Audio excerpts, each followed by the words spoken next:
બોલો શ્રી કૃષ્ણ કનૈયા લાલ કી જય.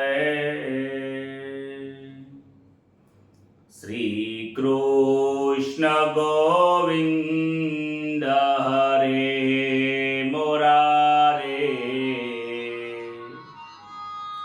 હે નાથ નારાયણ વાસુદેવ,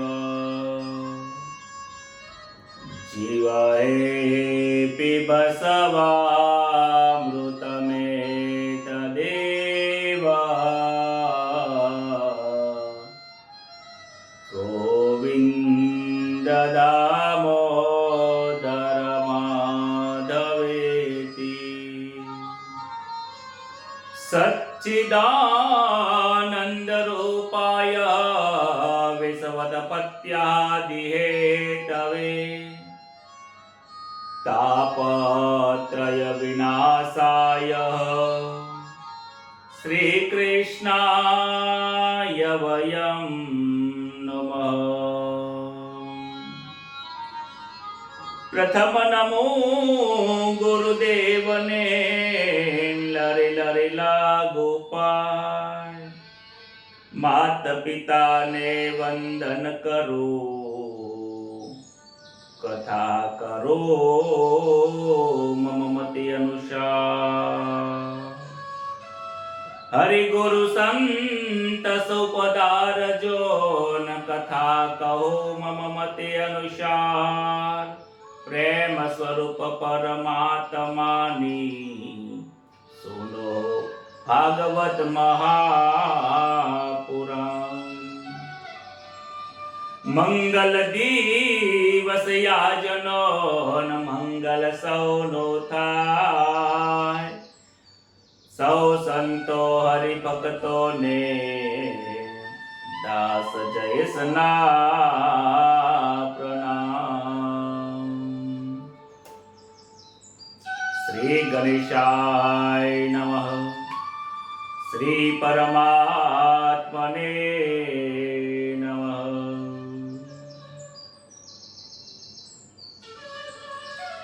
પરમ પવિત્ર એવા શ્રી ભાગવત મહાપુરાણની કથાનું જે શ્રવણ કરે છે, એના જીવનની અંદર દરેક પ્રકારની સમસ્યાઓનું સમાધાન મળી જાય છે. જીવનની કેવી રીતો હોય છે, જીવન કેવું જીવવું જોઈએ, જીવનમાં કેવા વ્યવહાર કરવા જોઈએ, આ સંસાર રૂપી સાગરની અંદર રહીને સુખી કેવી રીતે થવું જોઈએ, આ મહાભયંકર જે માયા છે એમાં ગૂંચવાયેલા છીએ તો એ ગૂંચમાંથી કેવી રીતે બહાર નીકળવું જોઈએ, પરમાત્માની પ્રાપ્તિ કેવી રીતે કરવી જોઈએ, અંધકારમાંથી ઉજાસ કેવી રીતે કરવો જોઈએ, એ દરેક વસ્તુનું મહાત્મા, દરેક વસ્તુનું જ્ઞાન ભરપૂર પ્રમાણે આ શ્રીમદ ભાગવત મહાપુરાણની અંદર આપેલું છે. જેની પાસે સમય નથી, એક ઘડી આધી મેં પુનિયાત, તુલસી સંગત સાધુ કી હરે કોટી અપરાધ. એક ક્ષણ માટે પણ પરમાત્માનું જો નામ ખરા અંતઃકરણથી લઈ લીધું હોય, ગાય કે બેલનું કોઈ સિંગડું હોય એના ઉપર રઈનો દાણો મૂકીએ તો કેટલા સમય માટે ટકે? એટલા ક્ષણ પૂરતું પણ જો ઈશ્વરનું નામ અંત વેરાય પણ ભગવાન યાદ આવી જાય, પરમાત્માના દર્શન થઈ જાય તો જીવન ધન્ય બની જાય. આ જીવાત્માને લગ્ન પરમાત્માને સાથે કરવાના છે. આ જીવાત્માનું જે મન છે, આ જીવાત્માનું જે ચિત્ત છે એ પરમાત્માના ચરણમાં રાખવાનું છે. જેમ ગઈકાલે આપણે કથા જોઈ હતી રુક્ષ્મણીજી અને ભગવાન શ્રી કૃષ્ણના વિવાહ સંપન્ન થયો છે. પ્રદ્યુમ્નનો ત્યાં જન્મ થયો અને પ્રદ્યુમ્નના પુત્રનો નામ છે અનિરુદ્ધ.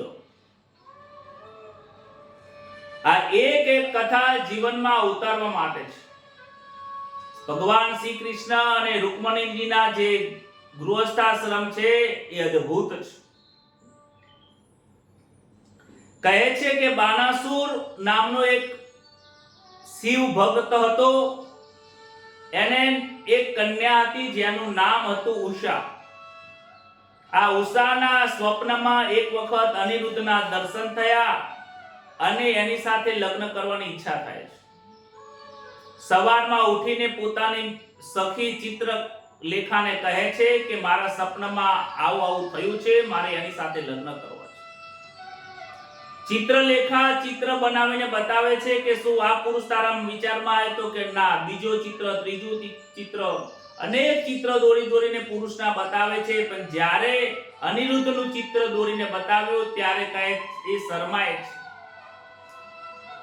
ઉષા જ્યારે શર્મની ત્યારે ચિત્રલેખાને ખબર પડી ગઈ કે આ દ્વારિકાધીશ શ્રી કૃષ્ણનો પૌત્ર છે. તું ચિંતા કરીશ નહીં, હું એને લઈને તારી પાસે લઈને આવીશ, તું લગ્ન કરી લેજે. દ્વારિકાની અંદર આ ચિત્રલેખા જાય છે. રાત્રિનો સમય થયો છે, અંધકાર છવાયેલો છે અને દ્વારિકાની રક્ષા સુદર્શન કરે છે. ચિત્રલેખા આવે છે, સુદર્શનને જોવે છે, અંદર જઈ શકાતું નથી. વચમાં નારદ મુનિ મળ્યા. નારદ મુનિને કહે છે મહારાજ, મારે ઉષાના લગ્ન અનિરુદ્ધની જોડે કરાવવા છે, મારે એનું અપહરણ કરવું છે, મારે એનું હરણ કરવું છે. માટે તમે સુદર્શનને સાથે તમે કંઈક વાતો કરો, એને તમે વ્યસ્ત રાખો. નારદ મુનિ પણ ચિત્રલેખાની વાત માનીને સુદર્શનને સત્સંગ કરવા માટે બેસી જાય છે.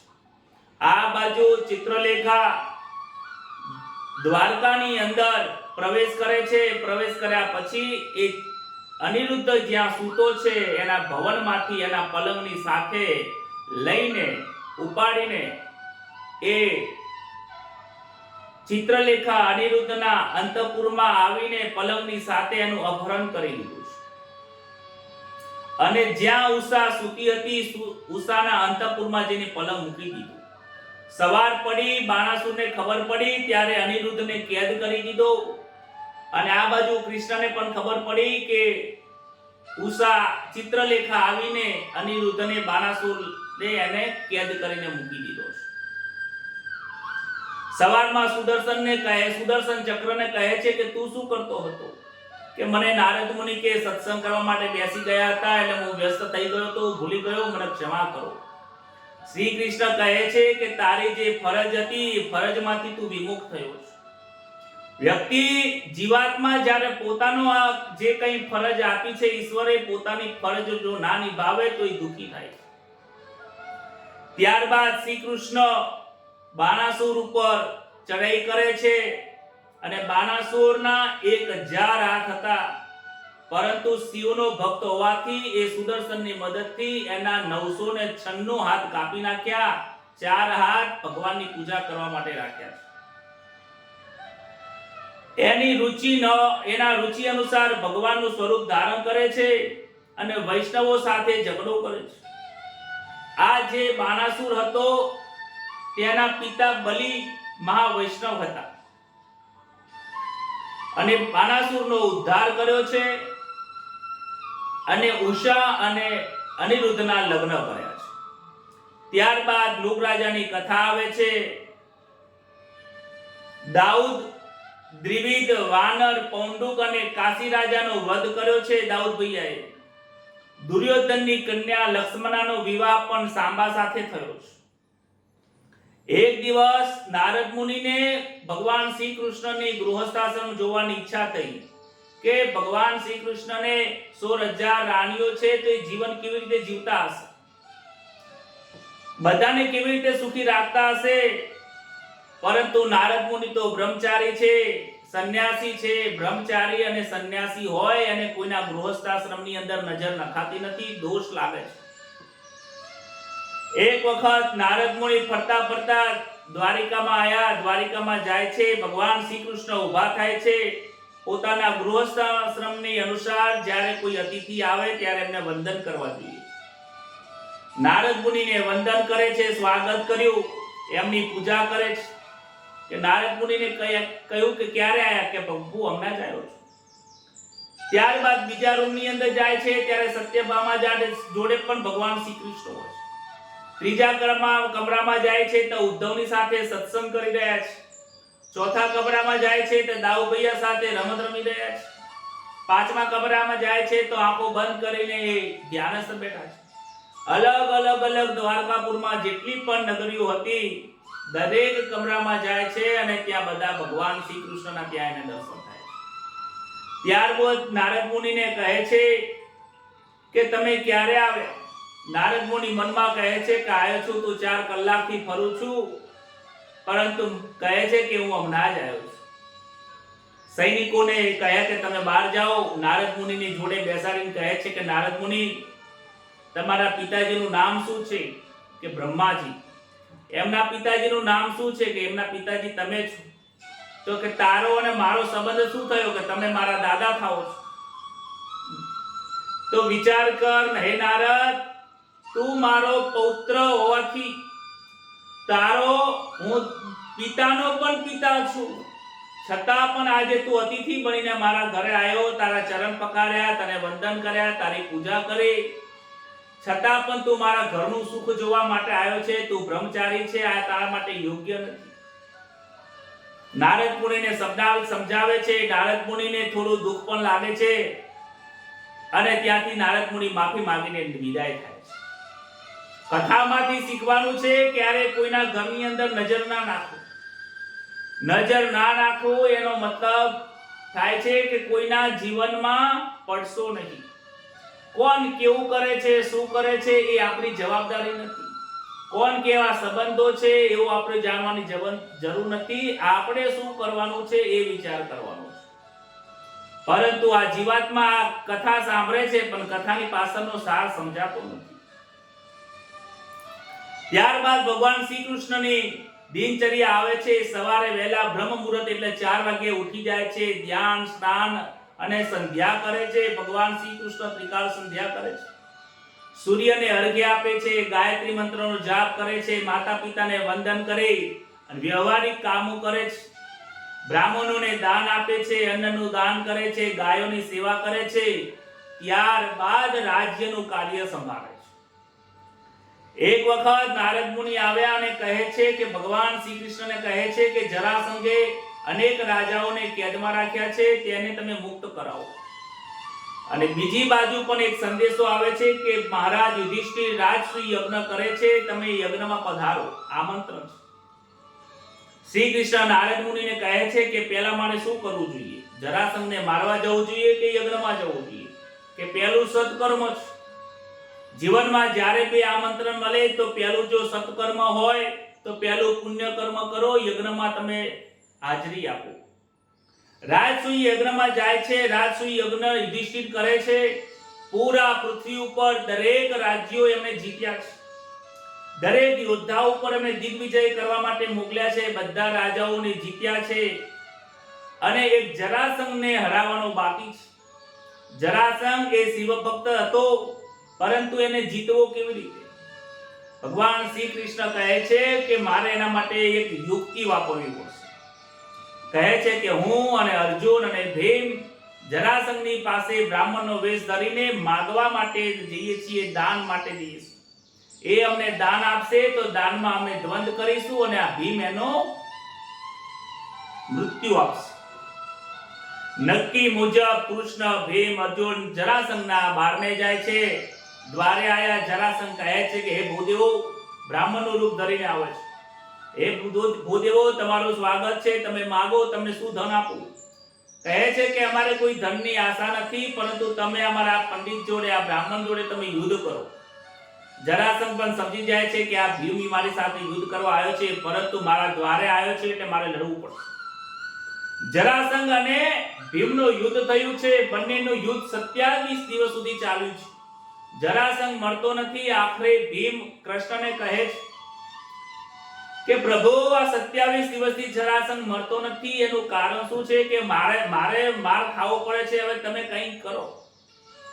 ભગવાન શ્રી કૃષ્ણ કહે છે, હે ભીમ, તું યુદ્ધ કરે છે પરંતુ અહંકારથી કરે છે.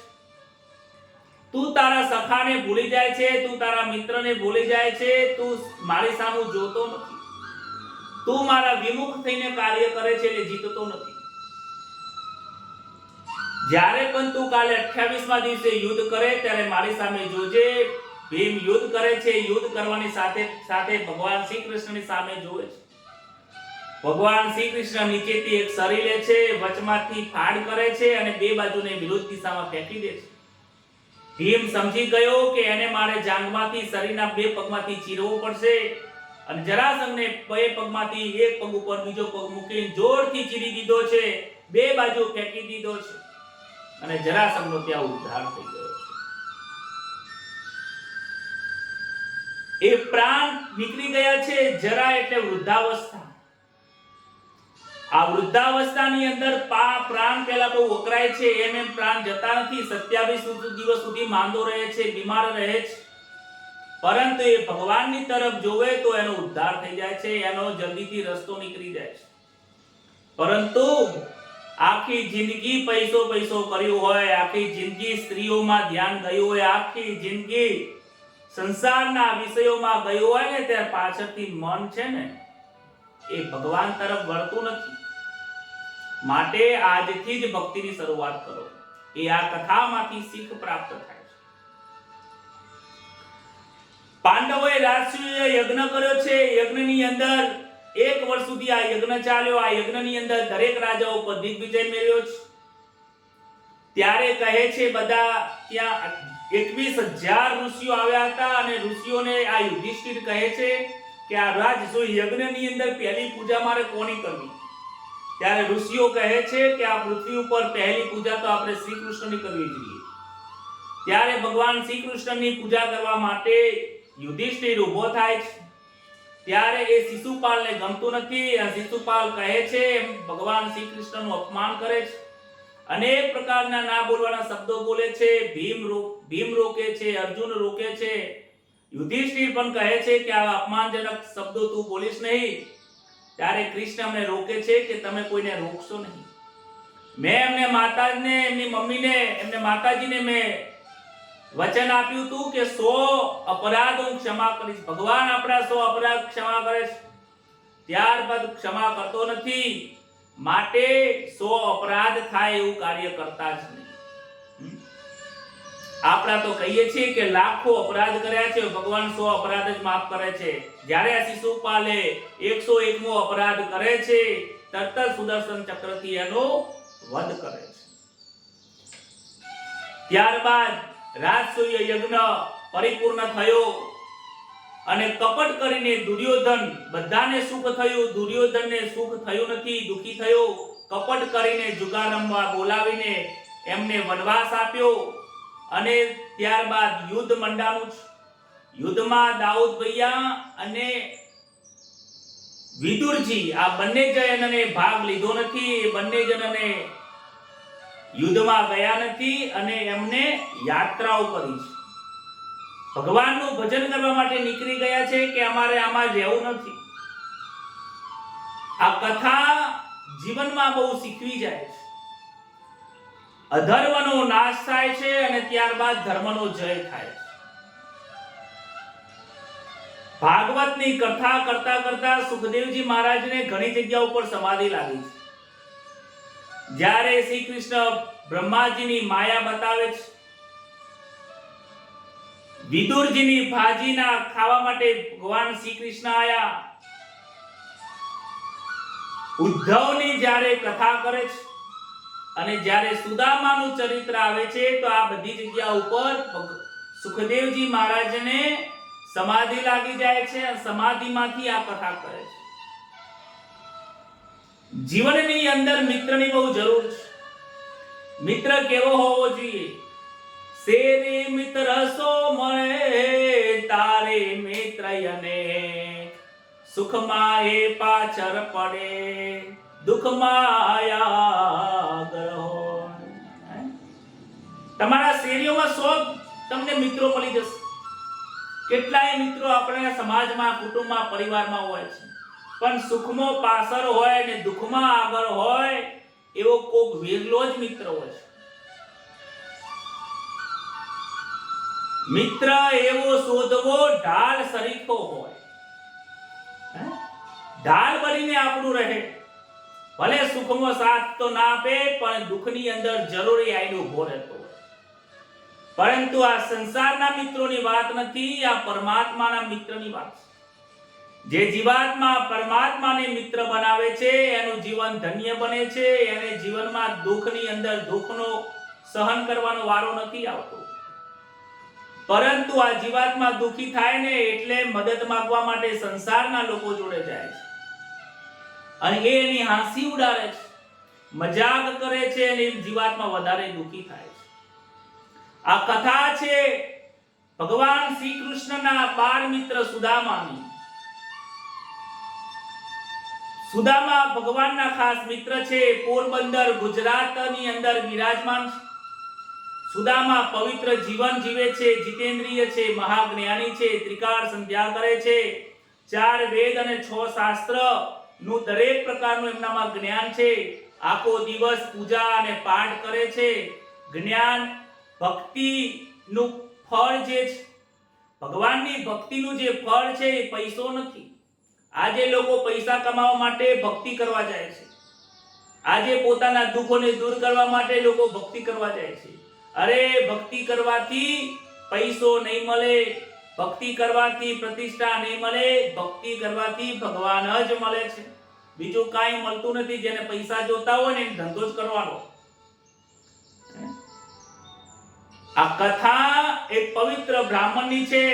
આર્થિક રીતે ગરીબ જરૂર હોય પણ મિત્ર ભાવથી એ એટલો બધો અમીર છે કે એના જેવો આ સુધીમાં કોઈ અમીર થયો નથી. સુદામાનું પોતાના જીવનમાં અજાત ચક્ર નામનું એક વ્રત છે કે એ વ્રતનો નિયમ છે કે કોઈની પાસે હાથ લાંબો કરવો નહીં, કોઈની પાસે કંઈ માંગવું નહીં. આ મોટામાં મોટું એમનું વ્રત છે.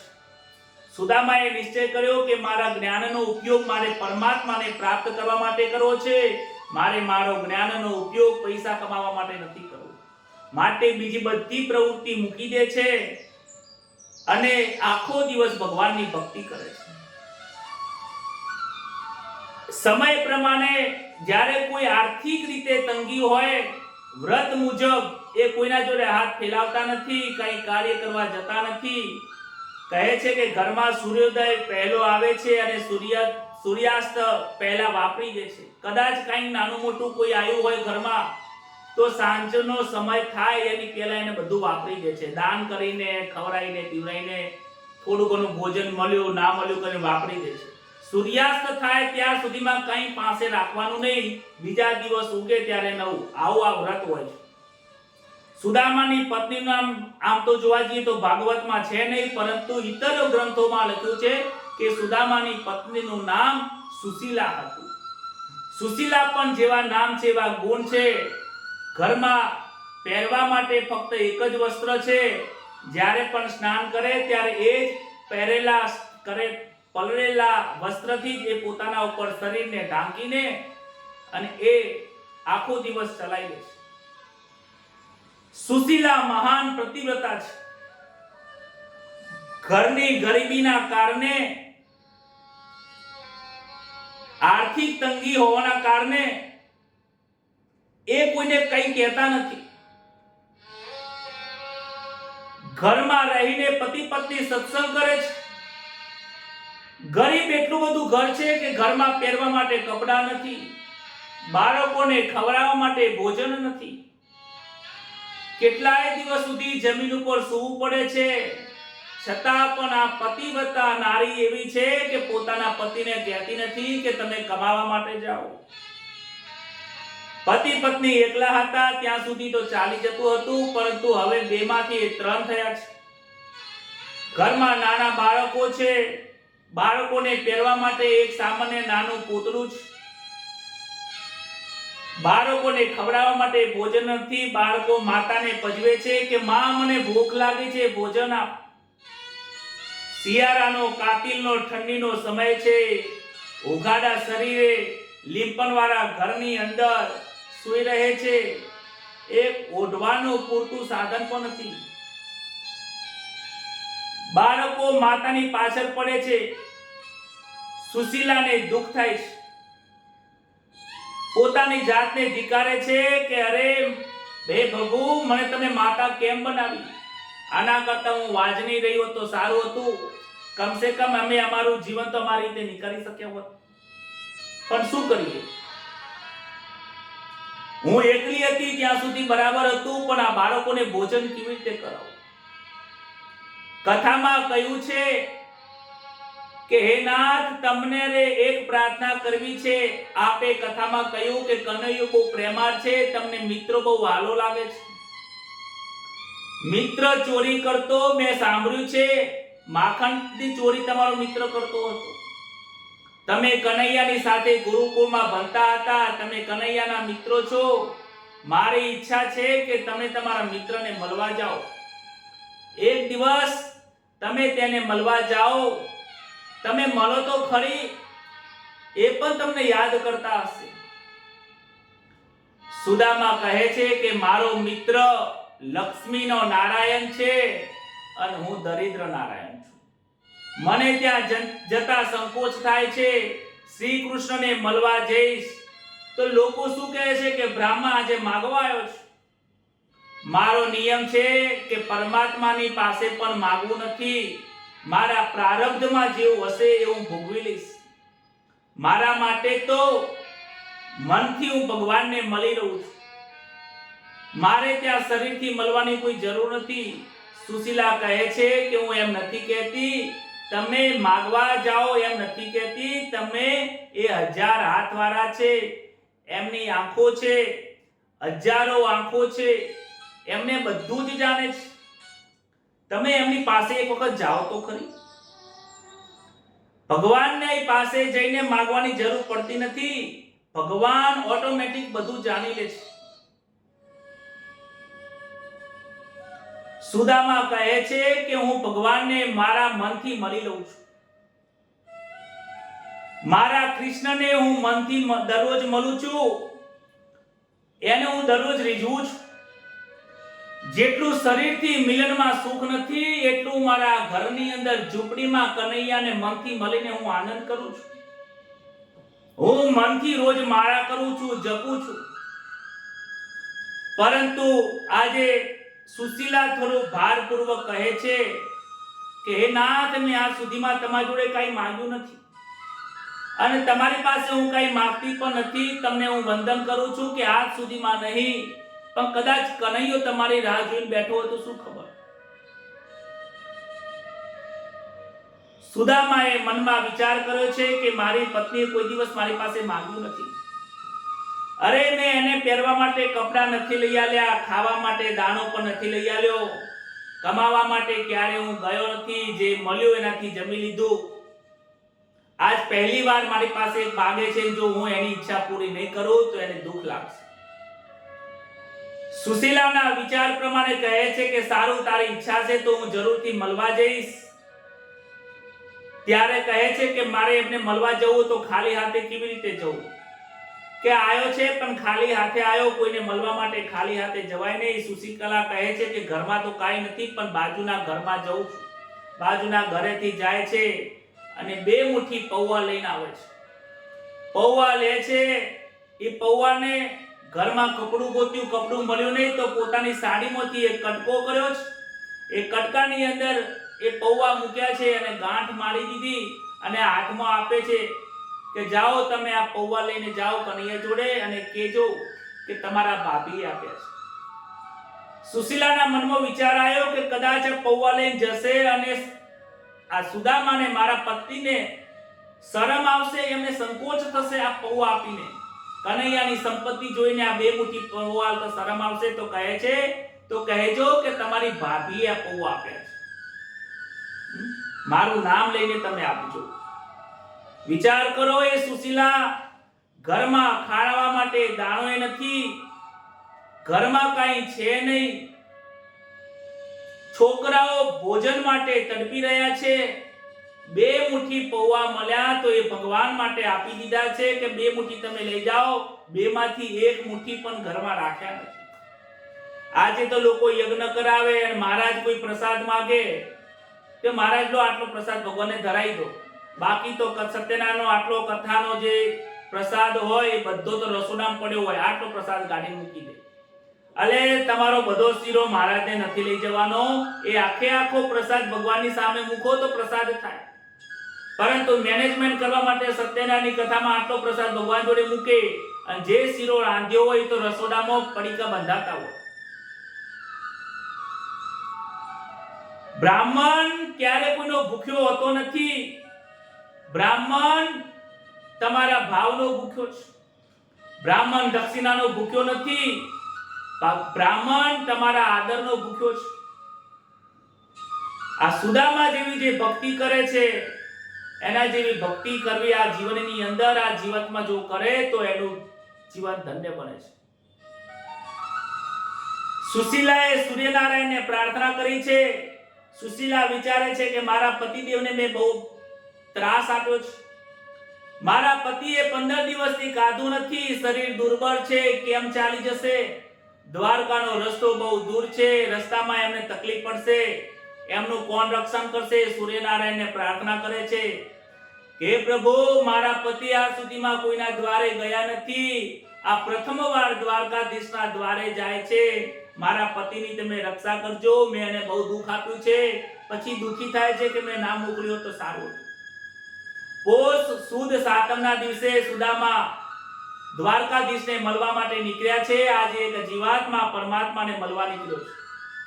ઠંડી બહુ છે, આકાશમાંથી ઝરમર ઝરમર પાણીના છાંટા પડે છે, શરીર ઉપર કાંઈ પહેરેલું નથી, પગના ઢીંચણ સુધી મેલી ઘેલી એક પોતડી પહેરી છે એ પણ ફાટેલી છે, શરીર એકદમ કથરાઈ ગયેલું છે, દુબળું પાતળું છે, શરીર થરથર કંપી રહ્યું છે. 15 દિવસથી ભોજન શરીરમાં એક અન્નનો દાણો ગયો નથી, અત્યંત દુર્બળ શરીર થઈ ગયું છે. સુદામા રસ્તામાં વિચાર કરતા કરતા જાય છે કે દ્વારિકાધીશના દર્શન થશે કે નહીં થાય. અરે કેટલું દૂર છે, કેટલા માઇલ સુધી હું ચાલતો જઈશ ત્યારે દ્વારિકાધીશ આવશે અને દ્વારકાધીશની પાસે આવું શરીર લઈને આવું જીવન લઈને હું જઈશ, શું એ મને ઓળખશે? એમ કરતા વિચાર કરતા કરતા જાય છે. રસ્તામાં મૂર્છિત થઈ ગયા, નીચે પડી જાય છે. જેવા પડે છે ને દ્વારકાધીશના હૃદયમાં ઝટકો વાગે છે, હૃદયમાં વાગે છે. દ્વારિકાધીશને ખબર પડી કે મારો સુદામા મને મળવા આવે છે, એક તપસ્વી બ્રાહ્મણ મારા ઘરે આવી રહ્યો છે. બ્રાહ્મણ કોઈના આગળ જતો નથી, બ્રાહ્મણ બોલાયા વગર કોઈના ઘરે પગ મૂકતા નથી. આજે વગર આમંત્રણે એક પવિત્ર બ્રાહ્મણ મારા ઘરે આવવા માટે નીકળ્યો છે. ભગવાનને પણ ચિંતા થઈ છે કે દુર્બળ અને અશક્ત છે, એ ચાલીને દ્વારકા સુધી નહીં પહોંચી શકે, મારા મિત્રને અહીંયા ઉપાડીને લાવવો પડશે. ગરુડજીને આજ્ઞા કરી ગરુડજીએ સુદામાને ઉઠાવીને દ્વારિકામાં એક ઝાડની નીચે મૂકી દીધા. સુદામા મૂર્છિતમાંથી બહાર આવ્યા, જોયું આજુબાજુમાં, જોયું કે આ શું છે. કોઈ એક વ્યક્તિને પૂછે છે કે આ કયું ગામ આવ્યું છે, તો કહે છે કે દ્વારકા આવ્યું છે. મનમાં વિચાર કરે છે કે લોકો તો કહેતા હતા કે દ્વારકા તો ઘણું દૂર છે, પણ આ તો સવારમાં ચાલ્યો ને સાંજે તો દ્વારકામાં હું પહોંચી ગયો. પણ એમને ક્યાં ખબર છે કે વૈકુંઠમાંથી ગરુડ ભગવાન આવીને એને મૂકી ગયા છે. કહે છે ભગવાન કહે છે કે તું મારી સામે 2 ડગલા ચાલ, હું તારી સામે 20 નહીં 20,000 ડગલા ચાલીશ. તમે તમારા ભગવાન સામે 1 માળા કરો છો તો ભગવાન કહે છે કે હું તારી 2 માળા ગણી લઈશ, પણ તું માળા કરવા બેસતો ખરી. તું મારા માટે ભોજનનો થાળ ભરાવ, આ તારા થાળથી આખા વિશ્વને હું જમાડી દઈશ, પણ તું બપોરે ભોજનનો થાળમાં જમાડતો ખરી. આ કથામાં ઘણું બધું શીખવાનું છે. સુદામા લોકોને પૂછે છે કે દ્વારકાધીશનો મહેલ મને કોઈ બતાવશો, મારે મેં મળવા જવું છે. લોકો પૂછે છે કોને મળવા જવું છે, કે મારે દ્વારિકાનાથને મળવા જવું છે. કે તમે દ્વારિકાનાથને ઓળખો છો? કે હા, એ મારો મિત્ર છે, અમે એમની સાથે ભણતા હતા. આમ જોઈને લોકો એમની મજાક કરે છે, મસ્કરી કરે છે. અરે આ ફાટેલી પોતડી પહેરનારો, તારા શરીરમાં હાડકા દેખાય છે, અને દ્વારિકાધીશનો આવો મિત્ર હોય તો હશે. કોઈ એની વાત માનતા નથી કે આ તો પાગલ છે, પાગલ છે. પરંતુ એક સજ્જન મિત્ર આવ્યો, એ કહે છે કે તમારે દ્વારિકાધીશના મહેલે જવું છે. અહીંયાથી સીધે સીધા જાઓ, આગળ 4 રસ્તા આવે, ત્યાંથી જમણી બાજુ વળશો, ત્યાં રૂક્ષ્મણીજી અને શ્રી કૃષ્ણનો મહેલ આવે છે. ભગવતનું સ્મરણ કરતા કરતા રૂક્ષ્મણીજીના મહેલે સુદામા આવ્યા છે. દ્વારપાલો ઊભા છે, દ્વારપાલ એમને રોકે છે. કહે છે કે ક્યાં જવું છે? કે મારે કે દ્વારકાધીશને મળવા જવું છે. મહારાજ કે અંદર જવાની કોઈને આજ્ઞા નથી. અંદરથી આજ્ઞા આવે તો જ તમને અંદર જઈ અમે મોકલી શકીએ છીએ. તમે કોણ છો એ મને સમજાવો. કહે છે કે હું દ્વારકાધીશનો બાલ મિત્ર છું, મારું નામ સુદામા છે. તમે એમને જઈને તમે સમાચાર આપો. કહે છે કે મહારાજને સુદામાની ગરીબી જોઈને કહે છે કે કદાચ એમને ધનની જરૂર હશે. દ્વારપાલ કહે છે કે મહારાજ તમારે ધન જોવો તો ધન આપી દઉં તમને. મહારાજની આજ્ઞા છે કે જે દ્વારે આવે એમને નિરાશ ન મોકલવા. તમારે કોઈ ધનની જરૂર હોય, કોઈ મકાનની જરૂર હોય કે કોઈ તકલીફ હોય તો અમને કહો, અમે તમારી દરેક જરૂરિયાત પૂરી કરીશું. સુદામા કહે છે હું અહીંયા માંગવા માટે આવ્યો નથી, પરંતુ મિત્રને મળવા આવ્યો છું. કૃપયા કરીને તમે અંદર જઈને શ્રી કૃષ્ણને તમે સમાચાર આપો. 2 દ્વારપાલોને થોડું હૃદયમાં લાગે છે કે લાવો આપણે સમાચાર આપવા છીએ. દ્વારપાલ મહેલની અંદર ગયો છે, શ્રી કૃષ્ણને વંદન કરે છે કે માલિક, બહાર એક બ્રાહ્મણ આવ્યો છે, ફાટેલી તૂટેલી એક પોતડી પહેરેલી છે, શરીર થોડું મેલું ગેલું છે, પરંતુ ચહેરા ઉપર બહુ મોટું તેજ છે. શરીરમાં હાડકા દેખાય છે, શરીર એકદમ પતલું છે, દુર્બળ છે, આંખો અંદર ઉતરી ગઈ છે, પરંતુ આંખોમાં તેજ છે. અમે એમનું સન્માન કરીએ છીએ, કંઈ દ્રવ્ય આપવાનું કહીએ છીએ, દક્ષિણા આપીએ છીએ તો કહે છે હું દક્ષિણા માંગવા કે દ્રવ્ય લેવા આવ્યો નથી, હું મળવા આવ્યો છું. હે માલિક, એ તમારા દર્શન કરવા માટે આવ્યા છે, તમને મળવા આવ્યા છે. કહે છે કે હું માલિકનો મિત્ર છું અને મારું નામ સુદામા છે. અને જેવા આ 3 શબ્દો સુદામાના સાંભળ્યા અને કાને પડ્યા, અને પ્રભુ શ્રી કૃષ્ણ પલંગ ઉપરથી જોરથી કૂદકો માર્યો છે અને માલિક ત્યાંથી દોડવાની શરૂ કર્યું છે. માલિકને આજે ભાન નથી, કોઈ ક્ષોભ નથી, કોઈ સંકોચ નથી. પોતાનું ઐશ્વર્ય ભૂલી ગયા છે કે પોતે દ્વારિકાના નાથ છે. દોડતા દોડતા એ જાય છે. પાછળ રૂકમણી પણ વિચાર કરવા લાગ્યા કે આ શું? પ્રભુએ કોઈ દિવસ કોઈને મળવા માટે આવી રીતે કૂદકો મારીને દોડ્યા નથી, આવું ભાન ભૂલીને દોડ્યા નથી. એવું તો કોણ આવ્યું છે? રૂક્ષ્મણીજી પણ પાછળ દોડે છે. એ પ્રભુ પ્રભુ, ધીમે ધીમે પ્રભુ પ્રભુ. પણ પ્રભુ તો દોડે છે. પગથિયા પણ જોતા નથી કેટલા પગથિયા ઉતરે છે. પગથિયા ઉપરથી પગમાં ધોતીનો છેડો આવે છે. પ્રભુ ત્યાં નીચે પગથિયા ઉપર પડી ગયા છે. ફરીથી કનૈયો ઊભો થાય છે. હે સુદામા, હે સુદામા. સુદામાની બૂમો પાડતા જાય છે. ક્યાં છે મારો સુદામા? હે સુદામા, તું ક્યાં છે? હું તને મળવા માંગુ છું, હે સુદામા. એમ કરતા કરતા તો દ્વારપાલે દરવાજો ખોલ્યા છે, અને જેવો સુદામા આવ્યો છે તરત જ ગળે મળી ગયા છે. સુદામાને ગળે મળ્યા છે. આંખોમાંથી અશ્રુની ધારા નીકળી ગઈ છે. દ્વારપાલો પણ આ બંનેનો મિત્રનો પ્રેમ જોઈને દ્વારપાલોમાં રૂકમણીનીમાં પણ અશ્રુની ધારા નીકળી છે. આકાશમાંથી દેવોની પુષ્પની વૃષ્ટિ થઈ છે. આજે એક જીવાત્મા પરમાત્માના મિત્ર સાથેની મિત્રતા આજે મળી છે. પોતાના શરીરે ચાપ્યો છે. સુદામાની દશા જોઈને માલિકને અત્યંત દુઃખ થયું છે. ચોધાર આંસુ નીકળે છે. પ્રભુ વિચારે છે કે મારા મિત્રની શું દશા છે. હે મિત્ર, મારી ભૂલ થઈ છે. આવો પવિત્ર બ્રાહ્મણ મારા ઘરે આવ્યો છે, મને ખબર નથી. જો મને ખબર હોત તો હે મિત્ર, હું તને લેવા આવ્યો હોત.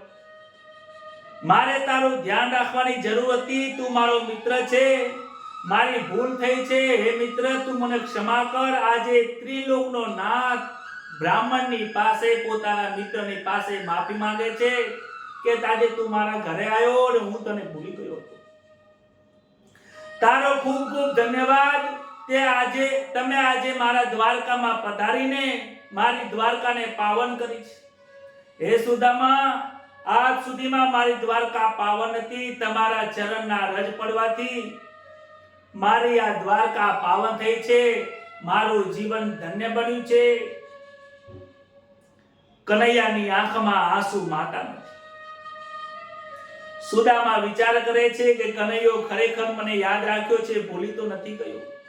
મને તો એવું હતું કે વૈભવ, આટલો બધો વૈભવની અંદર કદાચ મને યાદ કરશે કે નહીં કરે, પણ કનૈયાએ પોતાના સર્વસ્વ વૈભવને ભૂલીને મને મળવા આવ્યો છે, દોડીને મળવા આવ્યો. ખરેખર મારો કનૈયો બહુ વાલો છે. કનૈયો કોઈને ભૂલે એવો છે.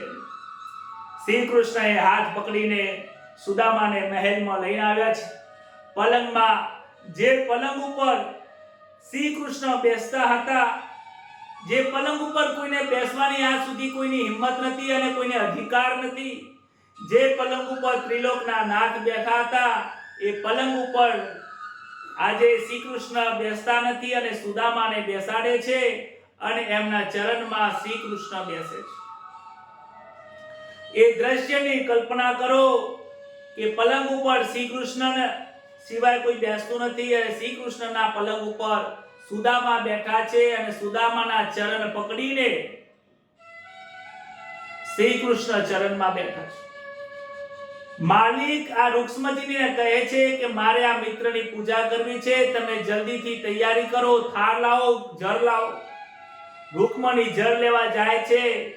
હવે જળ ભરતા અને થાળ લઈને આવતો વાર લાગે છે, પરંતુ આ પ્રેમની પરાકાષ્ઠા એવી હતી.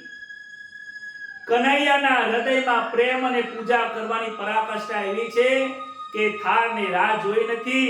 પ્રભુએ સુદામાના હાથ પકડ્યા છે અને પોતાની આંખોની અશ્રુની જે ધારા છે એની અંદર ભગવાને સુદામાજીના પગ પખાર્યા છે.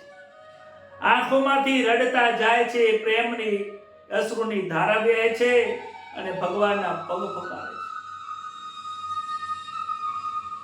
વિચાર કરો, એ સુદામાના પગ પખાર્યા હશે ત્યારે કનૈયાના હૃદયમાં કેવો પ્રેમ હશે. એ મિત્રતાની કેટલી મોટી પરાકાષ્ઠા છે. એ પરાકાષ્ઠાની કોઈ વાત થાય છે. આ અનહદ પ્રેમ છે, આ અનહદ મિત્રતા છે. આ સંસારની મિત્રતા નથી, એ હદની હોય છે. આ જીવ અને શિવની આ મિત્રતા છે જે હદની બહાર છે, જે સામાન્ય માણસોમાં સમજાય એવી નથી. આંખોના અશ્રુથી ધારાથી એમને પગ પખાર્યા છે. પોતાના શરીરનું જે મખમલના જે કપડા પહેરે છે એનાથી શરીર લૂસી રહ્યા છે. આજે વિચારતા નથી કે પ્રભુ કેવી પૂજા કરે છે. પગમાં પગ પખાડતા પખાડતા જોયું છે કે પગની અંદર કાંટાઓ વાગ્યા છે. પગની અંદર અનેક પ્રકારના ઘા પડ્યા છે. ઘાની અંદરથી લોહી નીકળી રહ્યું છે. પ્રભુએ જોઈને દુખી થાય છે. રાણીને કહે છે, સોય લાવો, અંદર કાંટા પેસી ગયા છે, મારા મિત્રને કાઢવા છે. સોય લેવા જાય છે પણ સોય જલ્દીથી આવતી નથી. પ્રભુએ સુદામાના બે પગને લઈને મુખમાં નાખીને દોતથી એમને કાંટા બહાર કાઢ્યા છે.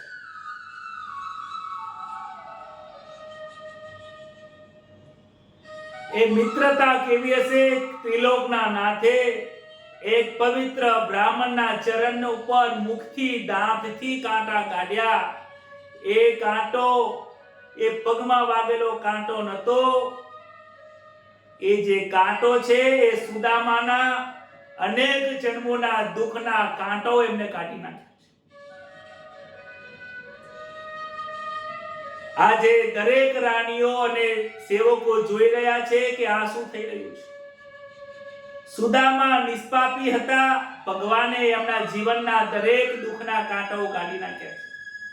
અરે ગરીબ થવું ગુનો નથી, પણ ગરીબીમાં મારા વાલાને ભૂલી જવું એ મહાગુનો છે આ જીવનમાં.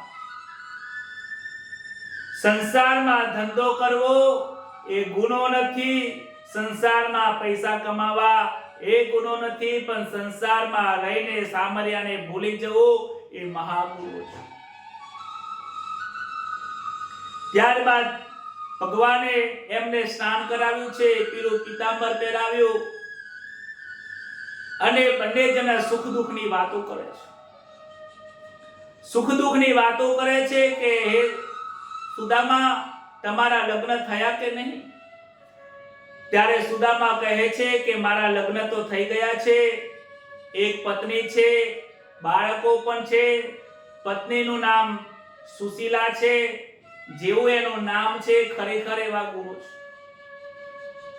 કહે છે કે પોતાના જીવનમાં પોતાના બાળકો કેવા છે, કેટલા છે એ કહે છે, પણ એમના બાળકો, એમની પત્ની કેવી પરિસ્થિતિમાં છે એ પોતાના દુઃખનું વર્ણન કરતા નથી. એક પવિત્ર બ્રાહ્મણ ત્રિલોકના નાથની પાસે બેસવા છતાં પણ એ દુઃખની વાત કરતા નથી કે હું મજામાં છું, તમે કેમ છો? કનૈયો કહે કે તને દેખાય છે કે હું કેવો છું, પરંતુ તમારી મિત્રતાની અંદર તમારી આતુરતા હતી મળવાની, મને ખૂબ આતુરતા હતી, પરંતુ આ રાજના કારભારના કારણે હું બહાર નીકળી શક્યો નહીં. માટે હે સુદામા, મને તું માફ કરજે કે હું તને મળવા આવ્યો.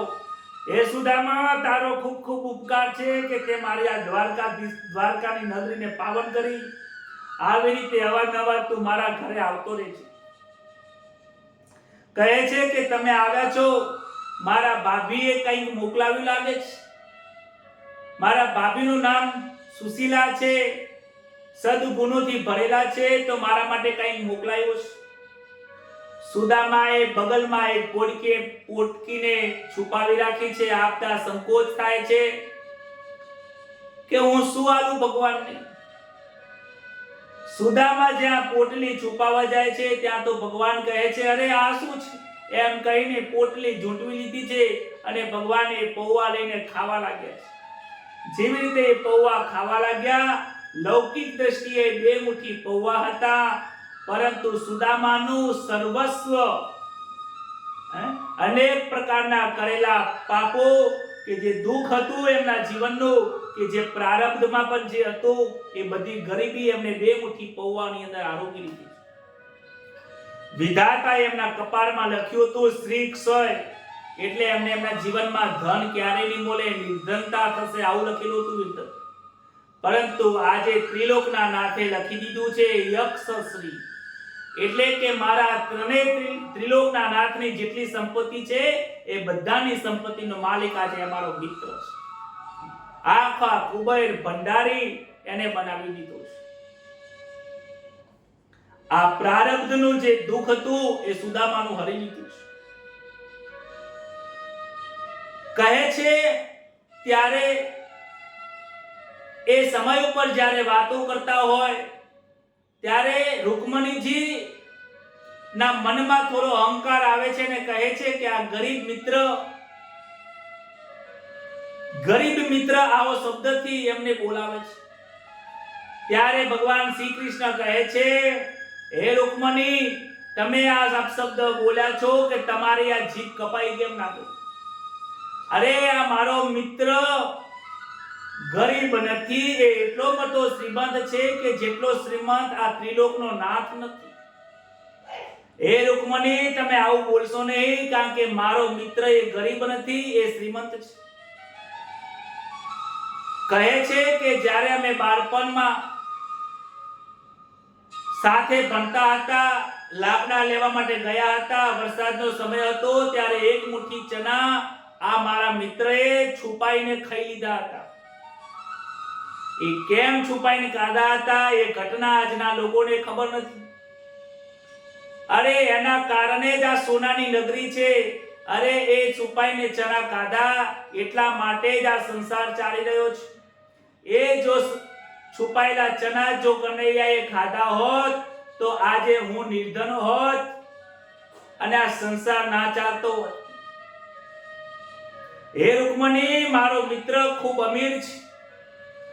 એ ચણા જ્યારે ખાધા, એ ચણાની અંદર પાપ રહેલું હતું અને એવું પાપ હતું કે જે ચણા ખાય એ ચણા ખાધા પછી વ્યક્તિ એના જીવનમાં નિર્ધન બની જાય છે. એવું એ ચણાની અંદર એક પાપ રહેલું હતું. સુદામા તિકાર જ્ઞાની હતા. એ જાણતા હતા કે કનૈયો જો આ મારા ચણા ખાશે તો જીવનમાં એ નિર્ધન થશે. હું નથી ચાહતો કે મારા મિત્ર નિર્ધન બને. હું ભલે નિર્ધન રહું. જો કનૈયો નિર્ધન થઈ જશે તો આ સંસારનું શું થશે? આ સંસારનો વિચાર કર્યો, આ મિત્રનો વિચાર કર્યો, માટે એમને ચના એકલા ખાઈ ગયા છે, જુઠ્ઠું બોલીને ખાધા છે. માટે તમે મારા મિત્રને નિર્ધન નાખેશો.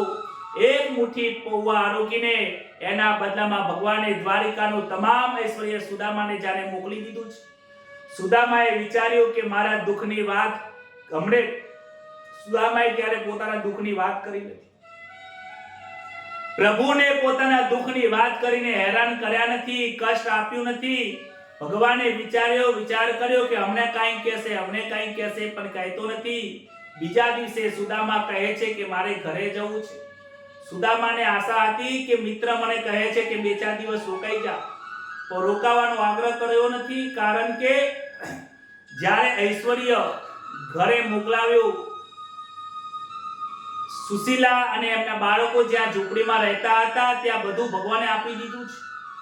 બધી જ તૈયારી કરી, ઐશ્વર્ય, ધન, દોલત બધું આપી દીધું છે, સુખી કરી દીધા. પરંતુ સુશીલાએ ત્યાં અન્નનો દાણો મોઢામાં નાખ્યો નથી. કારણ કે જ્યાં સુધી પતિ આવે નહીં, જોડે બેસીને જમે નહીં, ત્યાં સુધી જમતા નથી. પ્રભુ વિચાર કરે છે કે આટલું મોકલાયો છતાં પણ સુશીલા હજી કાંઈ ભોજન લીધું નથી, માટે એમને મારે મોકલવા પડશે. કહે છે કે તમારે જવાની ઈચ્છા હે તો ભલે જાઓ. સુદામાને રોકતા નથી. સુદામાએ જે નવું પીતંબર પહેર્યું છે નીકાળી દીધું છે અને પોતાની જે પોતળી હતી પોતળી પહેરી દીધી છે. પોતળી પહેરીને નીકળ્યા છે. બ્રાહ્મણને કાંઈ આપ્યું નથી, પણ સુદામાને ક્યાં ખોટું લાગ્યું પણ નથી. ત્યાં દ્રવ્ય હાથમાં આપ્યું નથી કે લો આ 5000 નું બંડલ કે 50,000 નું બંડલ કે લો આ સોનાનું. ઐશ્વર્ય ભગવાને બધું જ આપી દીધું, જેમાં કોઈ ખોટ રાખી નથી. અને સુદામાના મનમાં પણ ક્યાંય મનમાં વિચાર છે નહીં, કારણ કે સુદામા લેવા નહીં મળવા આવ્યા હતા. બ્રાહ્મણને કાંઈ આપ્યું નહીં, સુદામાએ કાંઈ માંગ્યું નહીં. સુદામાએ જીભ બગાડી નથી. ત્રિલોકનો નાથ હતો છતાં પણ કોઈ માંગ્યું નથી. સુદામાએ વર્તવેલાએ ઘરે આવે છે અને કનૈયાને કહે છે કે કનૈયા તું સુખી થાય એવા જ મારા આશીર્વાદ છે. કનૈયો કહે છે કે હે મિત્ર, અવારનવાર તમે મળતા આવતા રહેજો અને મારા ભાભીને જઈને પ્રણામ કહેજો અને ખાસ કહેજો કે એમને મોકલેલી જે ભાજી છે એ ભાજી એમના પ્રેમમાં પલળેલી હતી. એમના પ્રેમમાં પલળેલી જે પૌવાની જે મીઠાશ છે એ વિદુરજીની જે ભાજી હતી, મારી માતાજી મને જે માખણ ખવડાવતી હતી એના જેવી મીઠાશ હતી. એમને જોઈને આ પૌવા ખાઈને મને મારા માતાજી અને મારા વિદુરજી યાદ આવે છે. સુદામા ઘરે આવે છે. ઝૂંપડી ગોતે, ઝૂંપડી મળતી નથી. ત્યાં તો સુશીલા દોડતા આવ્યા, બાળકો દોડતા આવ્યા.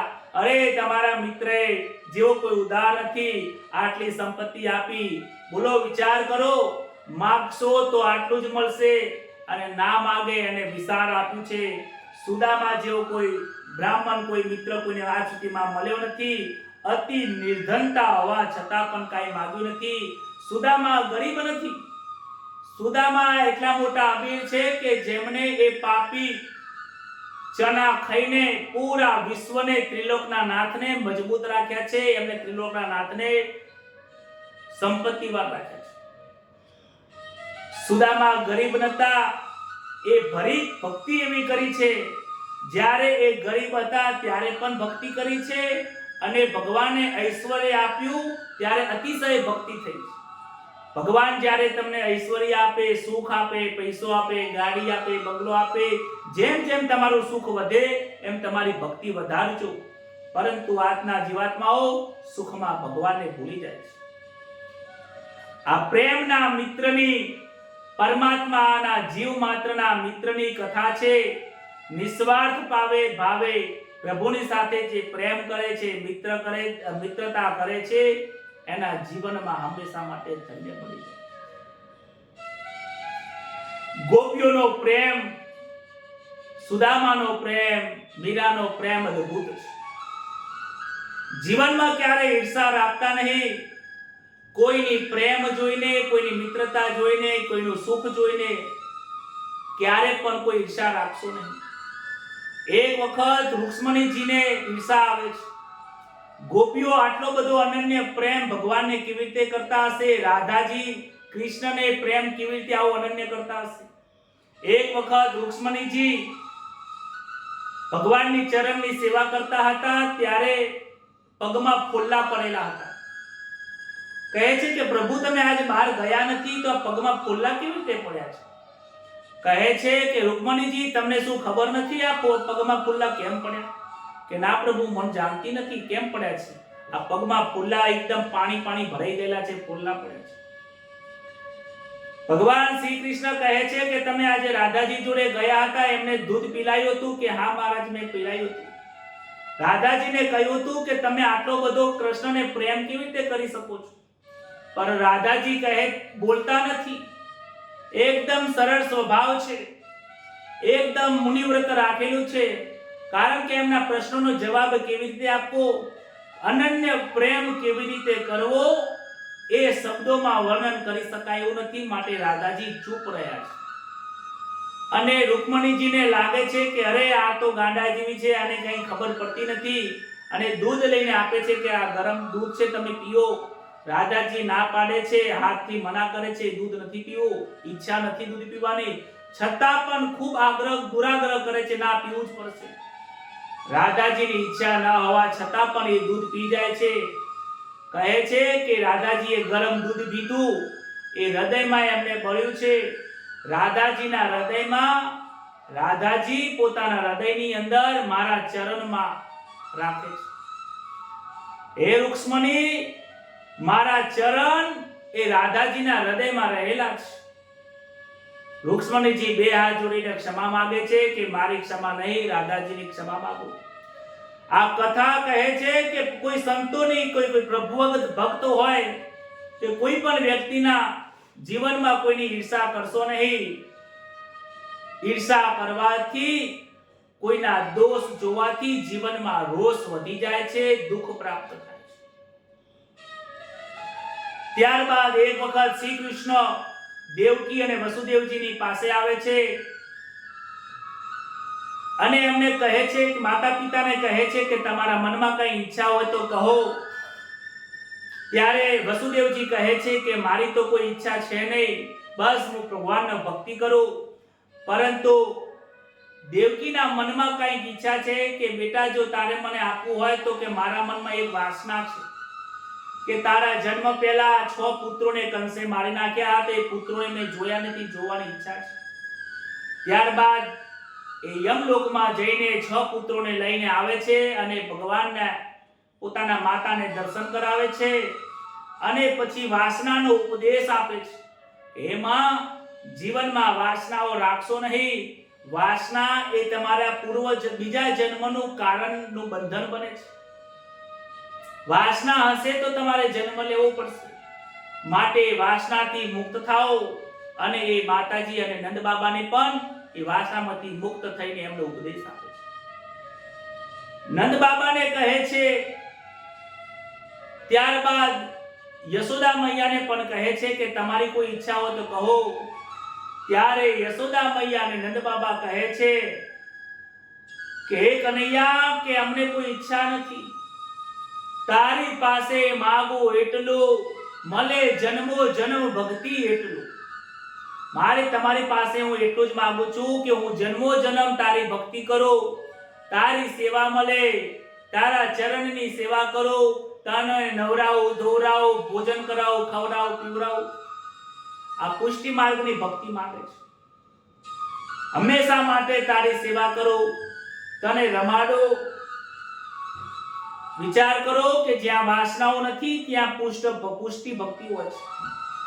ઈશ્વર જેનો પુત્ર છે એ માતા પિતાને પણ મરણ સુધારવા માટે એને મરણ સુધારવાની બીક છે. સુખ ભોગવવાની ઈચ્છા એ વાસનાનું કારણ બને છે. વાસના મરણને બગાડી દે છે. દેવકી વસુદેવને, નંદ બાબાને બધાને પણ તત્વજ્ઞાનનું સમજણ આપ્યું છે. પરીક્ષિત રાજાએ પ્રશ્ન પૂછ્યો છે. શબ્દ પૂછે છે કે નિરાકાર બ્રહ્મને કેવી રીતે પ્રતિપાદન કરે છે? નિરાકાર બ્રહ્મ એ કેવી રીતે પ્રતિપાદન કરે છે? સુખદેવજી કહે છે કે એ રાજાએ વેદની સ્તુતિ જે કરી હતી એ તમને સંભળાવું છું. સૃષ્ટિમાં આદિનારાયણ ભગવાન વેદોની સ્તુતિ કરે છે, પરમાત્માને જગાડે છે, જય જયકાર કરે છે અને કહે છે, વેદની સ્તુતિમાં લખેલું છે કે માયાના બંધારમાંથી છોડાવનારની ભગવાનની પ્રાર્થના છે. વેદો સગુણ અને નિર્ગુણ બંનેમાં વર્ણન કરે છે. કહે છે કે હે નાથ, આ જગતમાં જે દેખાય છે એ વાસ્તવિક સ્વરૂપે તમારું જ સ્વરૂપ છે. જેમ રાજા પોતાનો મહેલમાં રહે છે, સત્તા ભોગવે છે, જેમ માટીનું પાત્ર માટી જ હોય છે, એમ આ સર્વત્ર સંસાર તમે બનાવ્યો છે એ તમારું જ સ્વરૂપ છે. જેમ સોનું અને સોનાનું એક ઘરેનું હોય છે, પણ ઘરેનું પણ આખું બનેલું તો સોનાનું જ હોય છે. પરંતુ એ ઘરેના બનાવવા માટે જે એની અંદર વાસનાઓ મૂકેલી છે, જે ઇતર વસ્તુઓ અંદર મૂકેલી છે એટલે ઘટ બન્યો છે. એ વાસનાઓ રૂપી એ તત્વ જો નીકળી જાય તો શુદ્ધ સ્વરૂપ પરમાત્માનું થઈ જાય છે અને ભગવાનના દર્શન થાય છે. 11 વર્ષ સુધી ભગવાને ગોકુળમાં લીલા કરી, ત્યારબાદ મથુરામાં, દ્વારકામાં આવીને અનેક રાણીઓ સાથે લગ્ન કરી ઉદ્ધવજીને જ્ઞાનનો ઉપદેશ આપ્યો છે. ત્યારબાદ સ્વધારમાં પધારવાની લીલા આવતી હોય છે. ભાગવતની કથા ગંગારૂપી પ્રગટ થયેલી છે. અરે ભગીરથની ગંગામાં સ્નાન કરવા જવું હોય તો ધનની જરૂર પડે છે, અને ભાગવત રૂપી ગંગાની અંદર સ્નાન કરવા માટે ધનની નહીં પણ સાચા શુદ્ધ મનની જરૂર પડે છે. આ ભાગવતની કથા તમે ઘેર બેઠા સાંભળો છો, જેમાં 1 રૂપિયાનો કોઈ ખર્ચો નથી. ભાગવતની કથા એ શુદ્ધ ભાવે સાંભળી શકાય છે. શુદ્ધ મન હોય એ સાંભળી શકે છે.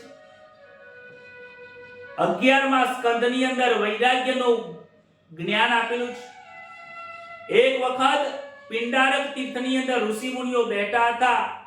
યાદવ કુળના લોકોએ ઋષિની મજાક અને મસ્કરી કરવાનું સૂચ્યું. અતિ સંપત્તિ અને મદમાં મદિરા પાન કરીને યાદવો પોતાનું ભાન ભૂલ્યા અને યાદવ કુળનો એક સાંબા હતો, એને સ્ત્રીનો વેશ પહેરાવ્યો અને એક ઋષિની પાસે ગયા અને કહે છે કે આને ગર્ભવતી સ્ત્રી છે, એને પુત્ર જન્મશે કે પુત્રી જન્મશે? ઋષિઓને લાગ્યું કે આ બ્રાહ્મણોનું અપમાન કરે છે, હવે આમને મરવાનો વારો આવ્યો છે એવું લાગે છે. કહે છે કે પુત્ર પણ જન્મ નહીં લે અને પુત્રી પણ જન્મ નહીં લે. આના વંશની અંદર એવો જન્મ થશે કે મુસર પેદા થશે અને એ તમારા બધાનું મૃત્યુનું કારણ થશે. સાંભના પેટમાં મુસર નીકળ્યું. યાદવો ગભરાયા. કૃષ્ણને જાણ કરતા નથી. પોતાની બુદ્ધિને વાપરી યાદવોએ પોતાના એ મુસરને પથ્થર ઉપર ઘસીને અને એક નાનો ટુકડો નાખ્યો. એ સમુદ્રમાં પડ્યો. સમુદ્રની અંદર એ માછલી ગળી જાય. પાછળથી એ પારધી એ માછલીમાંથી એ મુસર કાઢીને બાણની અણી બનાવેલી હતી. યાદવ કુળની બુદ્ધિ બગડી છે. ઋષિઓનું અપમાન કર્યું. ભગવાને વિચાર કર્યો કે યાદવો જો રહેશે તો પૃથ્વીના લોકોને પણ ત્રાસ આપશે. માટે યાદવો એકબીજાને મારીને એ મુસરથી જ એમની મૃત્યુ થાય છે અને યાદવ કુળનો નાશ થાય છે. એક દિવસ નારદજી વસુદેવને ત્યાં પધાર્યા અને નારદજીની ભગવાન વસુદેવે દ્વારકાધીશે પૂજા કરી અને પ્રશ્ન કર્યો છે કે આપે મને એવો ઉપદેશ આપો કે હું જન્મ અને મૃત્યુના સંસારમાંથી મુક્ત થાઉં, અનાયાસે હું ભગવાનની ભક્તિ કરું. કોઈ પણ હંમેશા માટે સમય મળે ત્યારે હું ભગવાનની ભક્તિ કરું, એવી મને કથા સંભળાવો, એવું જ્ઞાન આપો. ભગવાન ભાગવત ધર્મના સંદર્ભમાં સમજાવે છે કે યોગેશ્વર 9 પ્રકારના હતા અને નિમિ રાજાનો જે સંવાદ થયો હતો એ તમને સમજાવું. એક વખત વિદેહ રાજા નિમિના દરબારમાં 9 યોગેશ્વરો પધાર્યા અને નિમિ રાજાએ આવો જ પ્રશ્ન પૂછ્યો હતો કે મારું પરમ કલ્યાણ થાય એવું સાધન બતાવો. એમને ભાગવતનો ધર્મનો ઉપદેશ આપ્યો. યોગેશ્વર જે હતા એ સમજાવે છે કે આ જીવાત્મા અંશ છે, પરમાત્મા અંશી છે. પરમાત્મામાંથી આ અંશ વિખૂટો પડ્યો છે. આ અંશ માયાના આવરણમાં આવીને મારું અને તારું અજ્ઞાનના અંધારાની અંદર આવવાથી, 5 વિષયોના અંદર આવવાથી એ પોતાના સ્વ સ્વરૂપને ભૂલી ગયો છે. માયાનું અજ્ઞાન રૂપી પડદાના કારણે એ પરમાત્માને પ્રાપ્ત કરી શકતો નથી. ત્યારે બીજા યોગેશ્વર કહે છે કે એમાંથી મુક્ત થવા માટે ભક્તિ, જ્ઞાન અને વૈરાગ્યની જરૂર પડે છે. જે પ્રભુની જે અત્યંત ભક્તિ કરે છે, દાસ બનીને ભક્તિ કરે છે, એને આ જ્ઞાન કંઈ કરી શકતું નથી. જ્ઞાન એટલે પોતાના સ્વ સ્વરૂપની ઓળખાણ કરીને સદગુરુની પાસે જ્ઞાન લઈને વૈરાગ્યને ધારણ કરીને પરમાત્માની પ્રાપ્તિ કરે છે, તો પણ એને આ માયા નડતું નથી અને પરમાત્માના દર્શન કરે છે. ત્રીજું કહે છે કે એક વૈરાગ્યની ભક્તિ છે. આ સંસાર ખોટો છે, આ સંસારનું બધું જ વાતાવરણ ખોટું છે. સંસાર ખોટો, સંસારની માયા ખોટી, સંસારનો વ્યવહાર ખોટો, આ જે પણ વ્યવહાર છે બધું ખોટું છે એવું સમજીને વૈરાગ્યથી ની ભક્તિ કરે તો મન પ્રાપ્ત થાય છે. અરે બહુ જ સહેલામાં સહેલો કોઈ ઉપાય હોય તો યોગેશ્વર સમજાવે છે કે પુષ્ટિ માર્ગ છે, એ વૈષ્ણવોની ભક્તિ છે, એ પ્રેમની ભક્તિ છે. અનન્ય ભાવે જે વ્યક્તિ મને પ્રેમથી ભજે છે, ભલે સંસારમાં રહે, નોકરી કરે, ધંધો કરે, પૈસો કમાય, ભેગું કરે, પરંતુ એ બધું ભેગું કરીને પણ મેં જ તમને આપ્યું છે અને મને જ જો અર્પણ કરે છે, સત્કર્મ કરે છે, જે કાર્ય કરે છે એ દરેક કાર્ય નિષ્કામ કર્મથી કરે. 3 પ્રકારના કર્મો કર્યા છે: કર્મ, અકર્મ અને વિકર્મ. આ જલ્દીથી સમજાય એવું નથી, બહુ અઘરું છે. પરંતુ ટૂંકમાં એક લાઈનમાં જો તમને સમજાવું કે જે પણ કાર્ય કરો એ કાર્ય સકામ કર્મ ન કરતા નિષ્કામ કર્મ કરો. સકામ કર્મ એટલે કોઈ પણ કાર્યની પાછળ એની આસક્તિ રાખવી, કોઈ આશા રાખવી. ભગવાનનો યજ્ઞ કરું તો યજ્ઞ કરવાથી મને કાંઈક મળે, એ સકામ કર્મ છે, એ બંધન રૂપ છે.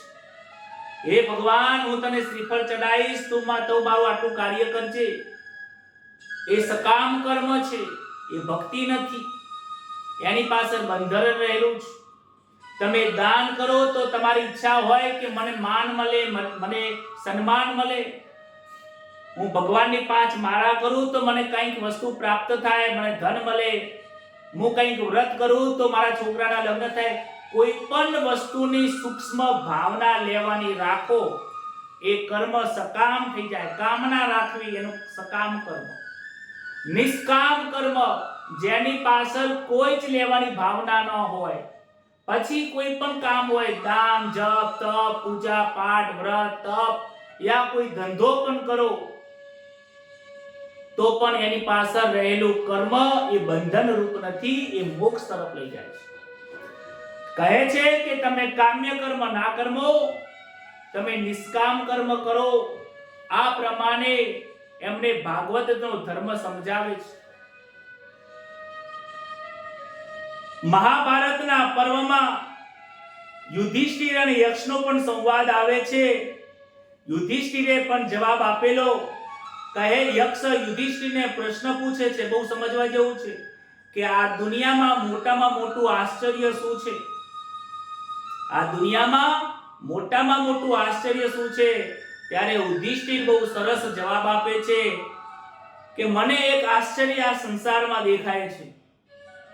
કે દરેક જીવાત્માઓનું મૃત્યુ નિશ્ચિત છે, દરેક લોકો જાણે છે. આપણે સૌને ખબર છે કે એક દિવસ મૃત્યુ આવવાનું, અને મૃત્યુ આવ્યા પછી આ જીવાત્માનો આ દેહને ક્યાં લઈ જાય છે? તો કે સ્મશાનમાં લઈ જાય છે. તો એ શરીરને બાળવા માટે સ્મશાનમાં લઈ જાય છે. ત્યારે દરેક જીવાત્માઓ જોઈ રહ્યા છે અને જાણે છે કે એક દિવસ મારે પણ અહીંયા આવવાનું છે, મારું શરીર પર આ અગ્નિમાં બળવાનું છે. એવું એ જગ્યા ઉપર એ વિચારે છે, પરંતુ ઘરે જઈ પાછું બધું ભૂલી જાય છે. મને એમ થાય છે કે આ જીવાત્મા કેમ ભૂલી જાય છે કે એને એક દિવસ મરવાનું છે, અને એ જો જાણે છે તો પ્રભુની ભક્તિ કેમ કરતો નથી? અરે ભય બિન પ્રીત નહીં જાગી, ભય લાગતો નથી માટે તમને પ્રભુ પ્રત્યે પ્રીત જાગતી નથી. વાલ્મીક લૂંટારાને ભય લાગ્યો કે આ કર્મ કરું છું, બધું પાપ મારે એકલાને ભોગવવાનું. ભય લાગ્યો, રામનો ભક્ત બની ગયો અને ભગવાનની ભજન કરીને વૈકુંઠમાં ગયો. ભય કોને લાગે છે? કે જેને ખરેખર અંદરથી કંઈક લાગી જાય છે. જેસલ જાડેજાને પણ ભય લાગ્યો, પરીક્ષિત રાજાને ભય લાગ્યો છે. આ જીવાત્માને મનને ભય આપો કે તારે એક દિવસ મરવાનું છે, કાલે તું મરી જઈશ. સ્મશાનને યાદ કરો. સુખદેવજી મહારાજ તો કહે છે, ડોંગરેજી મહારાજ કહે છે, વારંવાર કહે છે કે દિવસમાં 10 વખત સ્મશાનને યાદ કરો. તમે જેને બાળવા માટે લઈ જાઓ છો એને વારંવાર યાદ કરો. તમારા મનને ડરાવો, ધમકાવો. હે મન, તું વિષયમાં ના જઈશ, તું આ પરમાત્મા તરફ જા. તારે એક વખત મરવું પડશે. આ 50 60 વર્ષની જિંદગી થવાય, આ ધોળા થઈ ગયા, હવે ક્યાં સુધી તું રહીશ? મનને મારો, ઠપકારો, સમજાવો પ્રેમથી. સમ દમ દાન ધન ભેદ જે પણ આપે. બહુ ખાવાની ઈચ્છા થાય તો છોડનો કટકો લઈને ખરો, લે ખા ખા ખા. મન બહુ વિચાર જાય, એક ગાલ ઉપર ઢોલ મારો. પણ મનને સમજાવો. પહેલા પ્રેમથી સમજાવો. પ્રેમથી ના સમજાય તો પછી મારી સમજાવો. મનને ના, મારે નથી ખાવું એટલે નથી જ ખાવું, મારે નથી પીવું એટલે નથી પીવું, મારે ત્યાં નથી જવું એટલે નથી જ જવું. આ થોડો પ્રયત્ન કરવો પડશે. તમે ઉપવાસ કરો, ભૂખ લાગે, થોડું સહન કરો છો ને, એવી રીતે મનથી સહન કરો. આ 10 ઇન્દ્રિયોને સહન કરો. મનની અંદર કંઈક વાસનાઓ જાગે, કંઈક ખરાબ વાસનાઓ જાગે તો એને દબાવવાનો પ્રયત્ન કરો. અને એ જગ્યાને છોડી દો અને ભગવાનના વિચારો પ્રભુ તરફ કરો. ખરાબ વિચારો જેટલી વખત આવે, ખરાબ જોવાનું કંઈક થાય, કોકની નિંદા થતી હોય તો કાં તો એ નિંદા બંધ કરવાનું કહો, અને ના અનુકૂળ આવે તો એ જગ્યાને છોડી દો. કમસે કમ એટલું તો સમય બચી જશે. આ યુધિષ્ઠિર યક્ષને સમજાવે છે, કર્મનું જ્ઞાન તમને સમજાવે છે. આવી રીતે 7 યોગેશ્વરોએ ભગવાનની લીલાનું વર્ણન કર્યું, અનેક અવતારોની કથા કહી છે.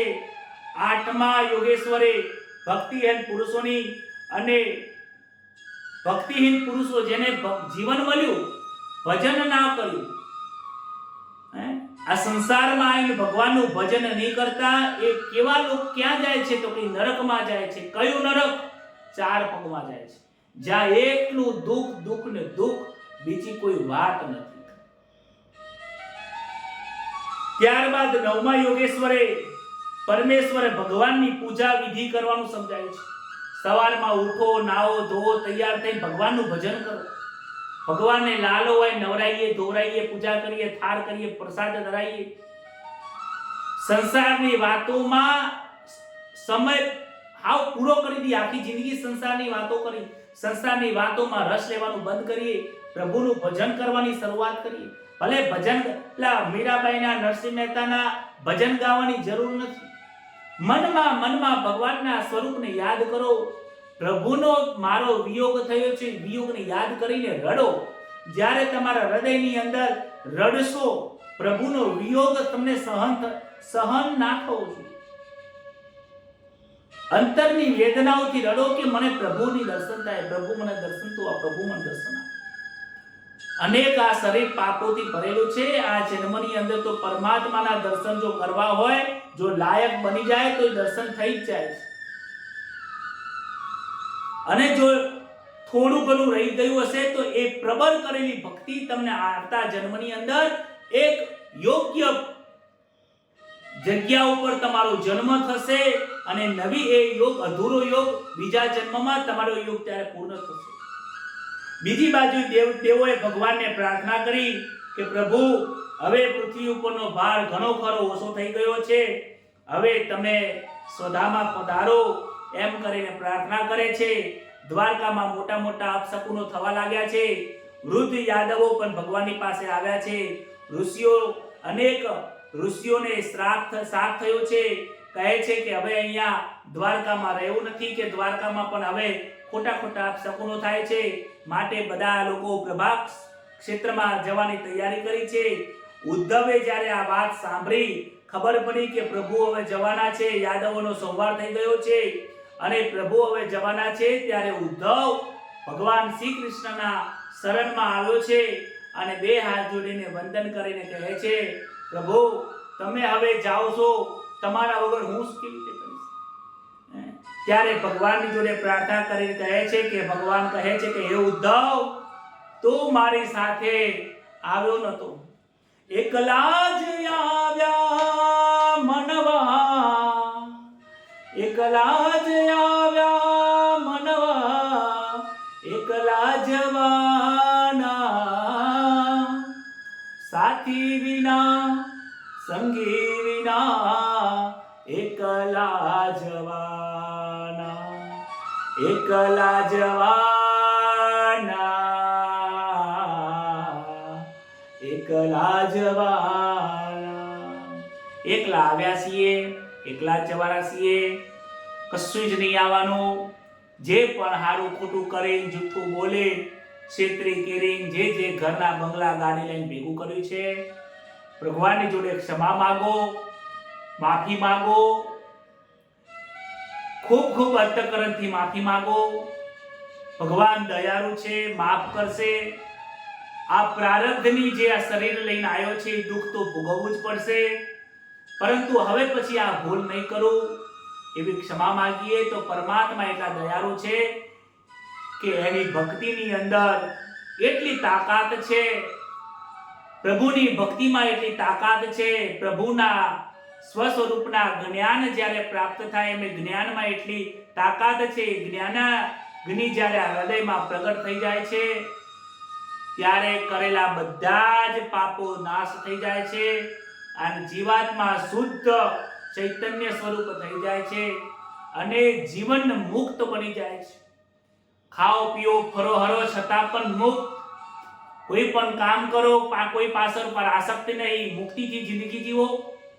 જેમ કોઈ પાપ ના કર્યું હોય તો કેમ મુક્તિથી આ સંસારમાં તમે ફરી શકો છો?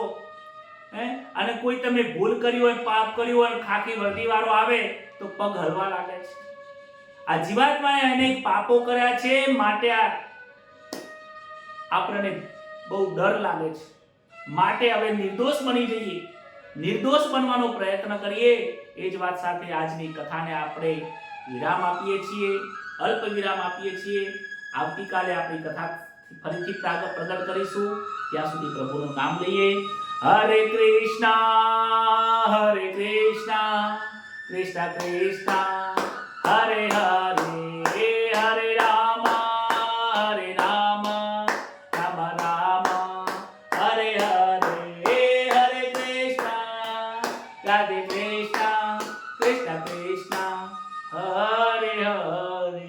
કૃષ્ણ કનૈયા લાલ કી જય, રામચંદ્ર ભગવાન કી, દ્વારિકાધીશ કી જય, ભાગવત ભગવાન કી જય, સુખદેવજી મહારાજ કી જય. નમઃ પાર્વતી પતये, હર હર મહાદેવ. સૌને રાધે રાધે. આવતીકાલે 14 આવતીકાલે પરીક્ષિત રાજાનો મોક્ષની કથા આવશે. ભાગવતના દરેક સ્કંદની આવતીકાલે કથાનો વિરામ થશે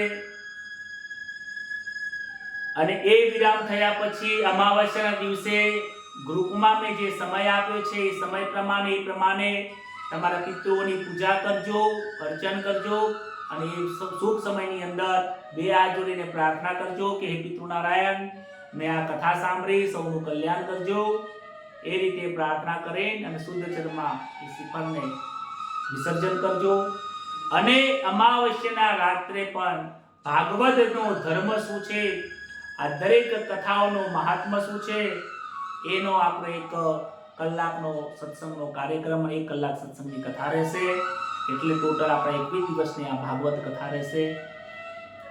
21 દિવસ જતા સમય લાગ્યો નથી, આપણો પણ સમય આ રીતે નીકળી જશે. 1 કલાક તમે જે આ ફાળવ્યો છે, આ સોનાના અને ડાયમંડથી આ તમારી એક કથાનો 1 કલાક પ્રભુના તમારા જીવનની અંદર લખાઈ ગયો છે. જ્યારે જશો ને ત્યારે સુવર્ણ અંકોથી લખેલો છે કે તમે આ બહુ ઉત્તમ કાર્ય કર્યું છે. આવું 1 કલાકનું કાર્ય દરરોજ ધીમે ધીમે વધારતા જઈએ.